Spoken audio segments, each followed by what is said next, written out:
Bonjour à tous et bienvenue dans la semaine de l'écho sur France 24. Myriam El Khomri, l'ancienne secrétaire d'État à la ville, succède à François Rebsamen au poste de ministre du Travail. Premier test, la réforme du marché du travail. Des think tanks, Institut Montaigne et Terra Nova proposent d'élargir le champ des accords au sein de l'entreprise. Alors inspireront-ils le gouvernement ? Michel Combes quitte Alcatel sur fond de polémique. Le président de l'équipementier Télécom pourrait toucher 13,7 millions d'euros. Emmanuel Macron dénonce un départ choquant alors que la fusion avec Nokia n'est pas terminée.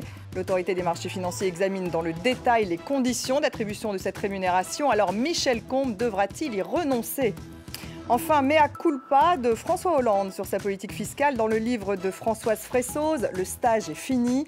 Je ne serais pas allé aussi loin. J'aurais gardé l'augmentation de la TVA décidée par Nicolas Sarkozy. Alors pourquoi de tels aveux ? Et on en parle avec François Calfon. Bonjour François. Vous êtes conseiller régional d'Île-de-France, candidat d'ailleurs au régional et délégué à l'emploi. Jean-Marc Daniel, bonjour. Jean-Marc, économiste, professeur à l'ESCP Europe, auteur de 8 leçons d'histoire économique chez Odile Jacob. Et puis Serge Maslia est avec nous, directeur général de Sage. Bonjour. Alors Sage, c'est une société qui offre des solutions de gestion aux PME. Vous êtes un peu notre homme du terrain qui connaît bien les PME sur ce plateau. Alors cette semaine a mis fin à un suspense, c'est Myriam El Khomri, ancienne secrétaire d'État à la ville qui succède à François Rebsamen au poste de ministre du Travail. La réforme du marché du travail sera un test pour la nouvelle ministre pour mieux concilier efficacité économique et protection des travailleurs. L'Institut Montaigne et Terra Nova proposent de faire de l'accord au sein de l'entreprise la norme de droit commun. Une petite révolution en France qui reviendrait bien sûr sur les 35 heures. Alors, inspireront-ils les annonces à venir ? Je vous propose d'écouter les réactions d'Emmanuel Macron, de Manuel Valls et de Myriam El Khomri et on en discute ensuite. Elle a pu croire à un moment, il y a longtemps, que la politique se faisait contre les entreprises, ou au moins sans elles, que la France pourrait aller mieux en travaillant moins. C'était des fausses idées. Aucune remise en cause de la réduction du temps de travail, mais ce que les Français attendent, c'est du travail. On le voit bien, les polémiques, aujourd'hui, les petites phrases font mal à la vie publique. Mon cap est clair. L'emploi est la priorité de ce gouvernement. Vous pouvez compter sur ma détermination et ma combativité. Et il faudra également compter sur mon optimisme. François Calfon. Alors c'est vrai que c'est intéressant de voir que deux instituts, deux think tanks, l'un plus libéral que l'autre, l'Institut Montaigne et Terra Nova, font la même recommandation. Et Gilles Berset, en l'occurrence l'économiste qu'on connaît bien, de Terra Nova, qui lui dit qu'il faut que la convention collective maintenant soit la norme, c'est-à-dire finalement la loi ne s'appliquerait que s'il n'y a pas une convention collective signée au sein de l'entreprise. Ça serait une révolution en France. Est-ce que le gouvernement peut aller aussi loin ? Alors, je ne vais pas lire dans le mar de café, mais je ne pense pas que le gouvernement aille aussi loin. Par contre, ce qui est vrai, c'est qu'il y a eu un accord interprofessionnel qui permettait notamment des accords dits de compétitivité quand l'entreprise va mal. L'esprit de ces accords a permis de sauver des emplois, notamment à PSA et à Renault. Je dis bien l'esprit parce qu'en fait, ce n'était pas la lettre de ces accords qui permettent quoi ? Tout simplement de faire varier le temps de travail, voire les salaires, pour préserver de l'emploi, mais avec une réversibilité possible. Il y a un défaut dans l'accord interprofessionnel qui a été signé, c'est que si un salarié ne veut pas être couvert de cet accord, autrement dit, alors qu'il y a un accord d'entreprise, autrement dit qu'il dit non, moi je ne veux pas baisser mon salaire, alors l'entreprise finalement ne peut pas lui appliquer l'accord collectif. Donc il y a un sujet d'évolution possible. Est-ce à dire, et c'est le sujet qui est posé par Terra Nova et par l'Institut Montaigne, qu'il faut renverser la hiérarchie des normes ? Je pense que c'est un pas qu'il ne faut pas franchir. Vous pensez que ça va trop loin ? Oui, par contre, que dans certaines conditions de difficultés économiques, de situations particulières d'accroissement de la charge de travail, il puisse y avoir des accords d'entreprise réversibles avec un accord majoritaire, ça me semble aller dans le bon sens. Et d'ailleurs, les partenaires sociaux se sont entendus là-dessus. Jean-Marc Daniel, il faudrait revenir justement sur cette hiérarchie des normes. Oui, je crois que ce qui est intéressant dans ce qui se passe, c'est d'abord le constat que le coût du travail, ce n'est pas uniquement les charges sociales et le financement de la sécurité sociale. C'est-à-dire que le contrat de travail, c'est un tout dans lequel il y a le coût monétaire, le coût financier, le salaire perçu, et puis il y a la gestion juridique du contrat de travail qui est devenue en France extrêmement lourde à mener. Et on est quand même sur un principe où normalement nul n'est censé ignorer la loi et plus personne ne comprend ce qu'il y a dans le code du travail. Donc le principe même du droit est à matin.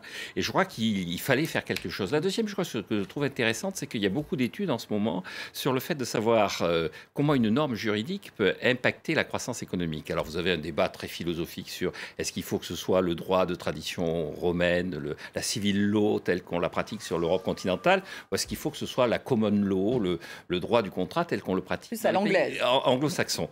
Alors il y a beaucoup d'études qui montrent que finalement la common law, avec les limites que ça a, parce qu'aux États-Unis ça a fini par déboucher sur une hypertension et une hypertrophie du système judiciaire, mais la common law a quand même pas mal d'avantages. Et ce que je trouve d'intéressant dans la démarche, c'est de dire que finalement le contrat, l'organisation de la vie autour du contrat, plutôt que de textes juridiques pris de loin par des gens qui sont plus ou moins conscients de la réalité, c'est peut-être pas mal. Et je trouve que ça, c'est une évolution. Plus proche des réalités, peut-être. Plus proche des réalités. Le contrat comme moyen d'intégrer la réalité au quotidien de la vie de l'entreprise, je trouve ça pas mal. Serge Maslia. À condition que finalement les salariés puissent être représentés, ce qui n'est quand même pas le cas dans toutes les PME, par exemple. Effectivement, ce n'est pas le cas dans toutes les PME. Permettez-moi d'abord de dire que je suis là en tant que témoin, puisque Sedge est au service des entreprises, des PME, et que nous en avons 600 000 en France, à qui nous offrons des solutions de gestion pour les accompagner dans leur développement. Donc nous les connaissons bien, nous les rencontrons régulièrement, nous avons d'ailleurs 4 millions de contacts avec elles chaque année. Effectivement, ce qu'elles nous disent par rapport à cette situation sur le contrat de travail, c'est qu'il est trop lourd et surtout qu'il obéit à des choses qui les dépassent. Donc il faudrait justement renoncer à ce cadre légal ? Alors, il faudrait, encore une fois, si on parle du contrat de travail en lui-même, il faudrait qu'il soit compris et simplifié. Les entreprises, les chefs d'entreprise comme les employés ont besoin de mieux comprendre dans quel domaine elles évoluent. Et c'est vrai que souvent de fois, elles veulent discuter, elles veulent trouver des solutions. Moi, je parle encore des PME, des structures de 30, 40, 50 personnes. Elles ont à cœur de trouver des solutions les plus adaptées, soit pour résoudre un problème, soit pour se développer, soit pour gérer un accroissement d'activité. Et ce qu'elles nous disent, c'est faites-nous confiance. Il faudrait qu'on nous fasse confiance pour trouver des solutions internes et qu'on ne soit pas tout le temps... Qu'est-ce qu'elle propose alors parce que le problème, c'est que les salariés ne sont pas forcément représentés au sein des PME.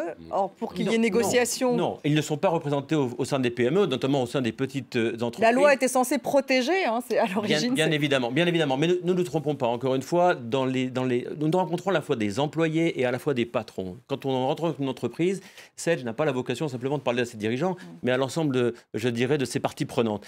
Ce qu'elles nous disent, c'est que concrètement, les deux ont à cœur de trouver des solutions. On est en train de parler sur des petites structures. On n'est pas en train de parler de clivage important.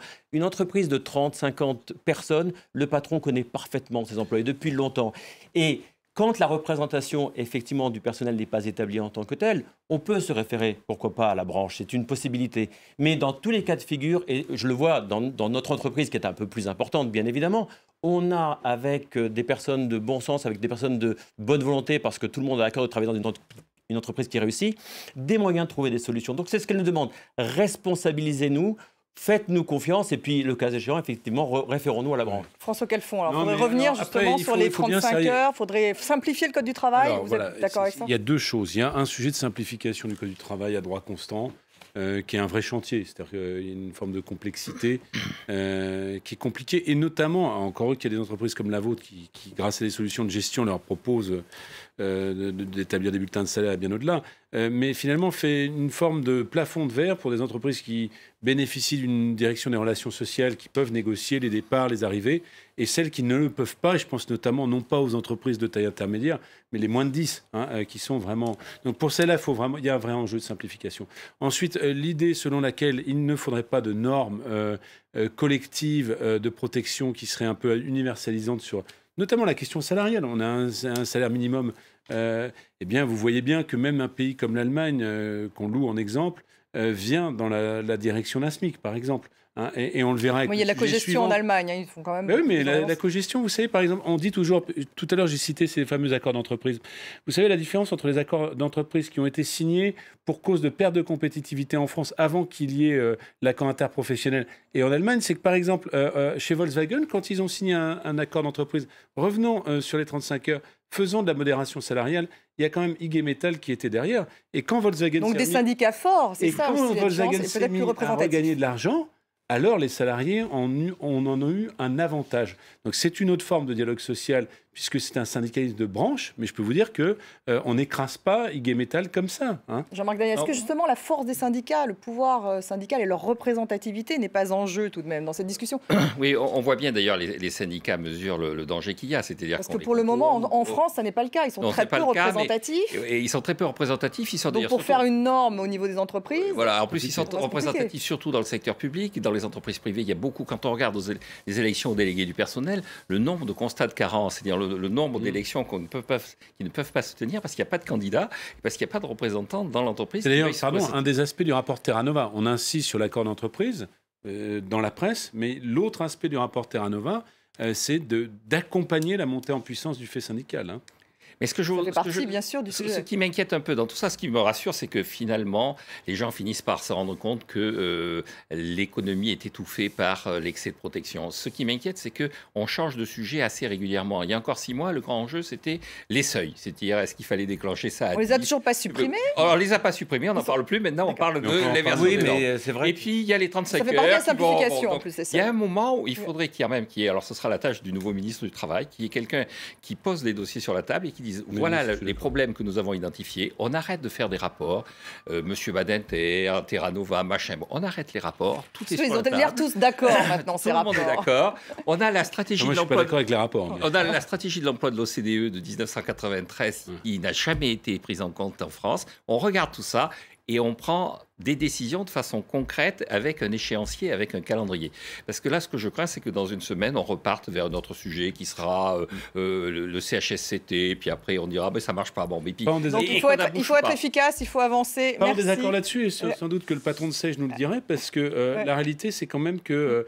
il y a quand même cette complexité. On parlait des seuils, on en parle plus. Voilà, on n'a plus le temps, mais il faut un agenda. On se retrouve. Il y a quand même cette complexité qui ne dépend pas du droit du travail, mais aussi de la compétence des entreprises, aux organisations de patronales aussi, d'assister leurs mandants pour qu'ils comprennent mieux, notamment les petites entreprises. Alors, on se retrouve en tout cas dans la deuxième partie, juste après le journal. Restez avec nous.